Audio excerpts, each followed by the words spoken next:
جب اس کے بعد وہ حافظ قرآن قبرستان سے باہر چلا جاتا ہے،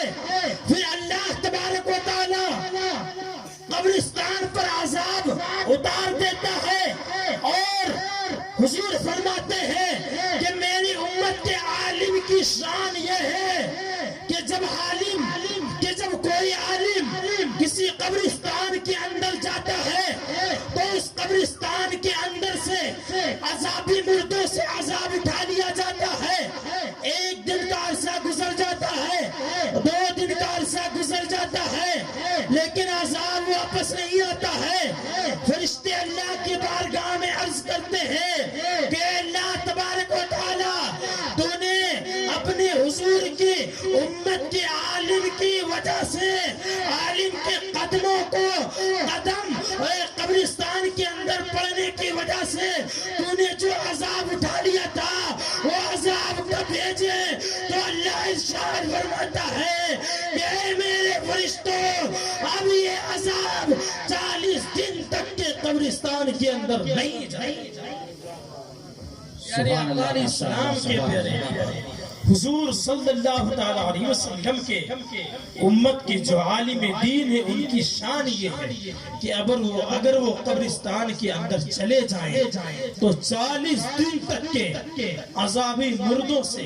یعنی جن مردوں پر عذاب ہو رہے تھے ان مردوں سے عذاب کو اٹھا لیا جاتا ہے۔ یہ یہاں پر بچے بیٹھے ہوئے ہیں، یہ بظاہر تو بچے ہیں، آپ کی نظر میں، آپ کے رشتے میں کوئی آپ کا بیٹا ہوگا، کوئی آپ کا بھائی ہوگا، کوئی بھتیجا ہوگا، کچھ بھی ہو، لیکن یہ میں بتاؤں آپ کو کہ کوئی شخص عمر میں بڑا نہیں ہوتا ہے بلکہ وہ علم میں بڑا ہوتا ہے، کیونکہ آپ کے جانے سے قبرستان سے عذاب کو اٹھایا نہیں جاتا ہے، لیکن اگر یہ بچے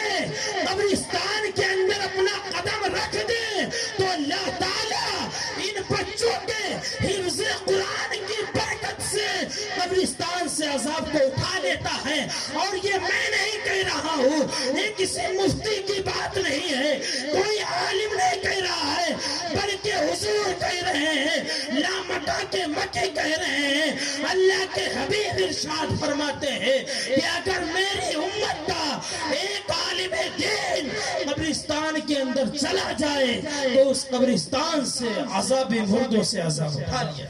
سبحان اللہ، ماشاءاللہ، سبحان اللہ۔ پیارے آقا علیہ السلام کے پیارے دیواروں، اس لیے ان بچوں کو حقیر مت سمجھیے، ان کا مرتبہ بہت بڑا ہے، اور یہ مرتبہ میں نہیں کہتا دنیا کا کوئی بھی حافظ قرآن ہو، کوئی بھی عالم دین ہو، شرط یہ ہے کہ وہ نیک ہو، شرط یہ ہے کہ وہ نیک ہو۔ اگر اس نے قبرستان کے اندر قدم رکھ دیا تو اللہ تعالی جو ان حافظ قرآن نے اللہ کی مقدس کلام کو اپنے سینے کے اندر بسایا ہے، اس کی برکت سے ان حافظ قرآن کی برکت سے قبرستان سے عذاب اٹھا لیتا ہے۔ پیارے آقا علیہ السلام کی طرف بس ایک واقعہ، بہت دیر ہو گیا آپ بھی، کہ حضرت عیسیٰ علیہ السلام کا زمانہ تھا۔ حضرت عیسیٰ علیہ السلام گزر رہے تھے راستے سے، راستے میں قبرستان پڑا تو کیا دیکھتے ہیں حضرت عیسیٰ علیہ السلام کہ اس قبرستان پر عذاب ہو رہا ہے۔ یہ دیکھ کر کے حضرت عیسیٰ علیہ السلام آگے گزر جاتے ہیں، آگے بڑھ جاتے ہیں۔ پھر جب کچھ دن کے بعد میں ادھر سے واپس آتے ہیں حضرت عیسیٰ علیہ السلام، تو کیا دیکھتے ہیں کہ جس قبر پر عذاب ہو رہا تھا اسی قبر پر اب رحمت و انوار کی بارشیں ہو رہی ہیں۔ یہ دیکھ کر حضرت عیسیٰ علیہ السلام حیران ہو جاتے ہیں، یا اللہ یہ کیا؟ ابھی کچھ دن پہلے تو میں اس راستے سے گزرا تھا تو اس قبر کے مردے پر عذاب ہو رہا تھا، اور آج اس پر تو اپنا انعام و کرم فرما رہا ہے۔ حضرت عیسیٰ علیہ السلام اللہ تعالیٰ کی بارگاہ میں عرض کرتے ہیں، کہتے ہیں تو اللہ تعالیٰ ارشاد فرماتا ہے، اے عیسیٰ یہ شخص جب دنیا کے اندر سے مرا تھا، جب دنیا سے یہ رحلت فرمایا تھا، انتقال کیا تھا، اس وقت اس کی بیوی حاملہ تھی اور یہ شخص مر گیا تھا۔ یہ بڑا گنہگار تھا، بدکار تھا، اس وجہ سے اس پر گناہ ہو رہا تھا، اس پر عذاب ہو رہا تھا۔ لیکن جب یہ مر جاتا ہے، مرنے کے بعد میں کچھ دن کے بعد میں اس کی بیوی جو حاملہ تھی اس سے لڑکا پیدا ہوتا ہے، اور جب وہ لڑکا 4 سال 4 مہینہ 4 دن کا ہو جاتا ہے، تب اس کی والدہ یعنی اس مردے کی بیوی اپنے بچے کی بسم اللہ خوانی کراتی ہے، بسم اللہ الرحمن الرحیم پڑھاتی ہے۔ پھر جب آج اس کے بچے کی بسم اللہ خوانی ہوئی ہے، اس کے بچے نے مجھے بسم اللہ الرحمن الرحیم کہہ کر پکارا ہے، یعنی مجھے رحمان و رحیم کہہ کر کے پکارا ہے، تو یہ میری غیرت کو گوارا نہیں ہے کہ کوئی شخص یا کسی شخص کی اولاد مجھے رحمان و رحیم کر کے پکارے اور میں اسے عذاب دوں، اس لیے کہ اس کے بچے نے آج دنیا کے اندر بسم اللہ الرحمن الرحیم پڑھا ہے۔ بسم اللہ کی برکت سے میں نے اس کے تمام گناہوں کو معاف کر دیا اور اس پر اپنا انعام ہے۔ سبحان اللہ، نعرہ تکبیر، نعرہ رسالت۔ اگر دیکھیے صرف بسم اللہ الرحمن الرحیم اس کے بچے نے پڑھا تھا، یہ بچے تو ماشاءاللہ پورے حافظ قرآن ہیں، اللہ کے کلام کو اپنے سینے کے اندر ایک ایک حرف بسا لیا ہے۔ ان کے والدین کیا کہنا، کتنے خوش نصیب ہیں ان کے والدین، اور میں بتاؤں ان کے والدین ہو بھی کیوں نہ خوش نصیب، کیونکہ جب میدان محشر ہوگا، نفسی کا عالم ہوگا، تو کچھ لوگ ایسے ہوگے جن کے سروں پر سونے کے تاج رکھے جائیں گے، اور وہ لوگ آ رہے ہوں گے تو لوگ کہیں گے اللہ کی بارگاہ میں یہ کون لوگ ہیں اللہ جس پر تو نے اتنا انعام و فضل فرمایا ہے، جو ان کے سروں پر سونے کے تاج ہیں۔ تو اللہ تعالیٰ فرمائے گا کہ یہ وہ لوگ ہیں، یہ وہ ماں باپ ہیں جنہوں نے دنیا کے اندر رہ کر کے تمام تکلیفیں اٹھا کر کے تمام پریشانیاں اٹھا کر کے انہوں نے اپنے بچے کو حافظ قرآن بنایا تھا، قاری قرآن بنایا تھا، عالم دین بنایا تھا۔ اس کی برکت سے آج یہ میدان محشر میں یہ مرتبہ عطا کیا۔ سبحان اللہ، ماشاءاللہ، سبحان آپ اللہ۔ بھی یہاں سے جائیں، آپ کے گھروں میں کتنے ہی لڑکے ہیں، 4 5 جتنے بھی ہیں، میں یہ کہوں گا کہ کم سے کم سب کو نہیں، آپ کو جو کرانا ہو کرائیے، جو کام کرانا ہو سکھائیے، لیکن کم سے کم اپنے ایک لڑکے حافظ قرآن، قاری قرآن، عالم دین ضرور بنائیے، تاکہ آپ کی بخشش کا وہ ذریعہ ہو سکے، آپ کی نجات کا وہ حافظ قرآن ذریعہ بن سکے۔ کیونکہ جب آپ پڑھا لیں گے تو پڑھانے کی جو برکت ہے وہ حافظ قرآن کا بہت بلند و بالا مرتبہ اللہ نے عطا کیا ہے۔